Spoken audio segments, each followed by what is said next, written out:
In this video, I'd just like to thank some guys, Hot Rod 1935 and Antoine, that lives out in the Canary Islands, for their input and some constructive criticism.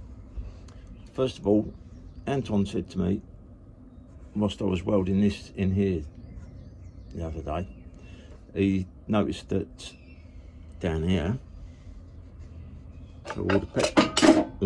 all the petrol pipes, but the tank's empty, but there still might be gas in there that could ignite and explode. But if I show you this,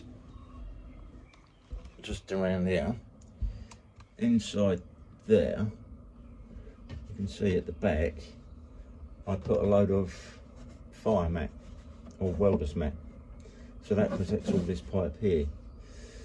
But for safety reasons, I should have covered it down here too. Down there. I should have covered that as well, really. So thanks for that bit of input.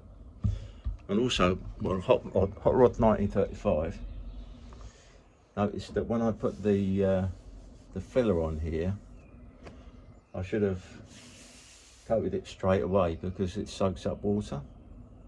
So I'm glad for that bit of information. I sanded it down and I put a coat of undercoat on it, so that's helped that. So what I've done so far, I'll show you now, is I've started preparing all this here and getting it in place. I don't know if you can see that, welding in there. This is all going in, so that wheel arch is on, and I've cut off all of the excess metal on the bottom of that sill, so that's all done too. So it's coming on nicely. Thanks for your input, and catch up with you next time.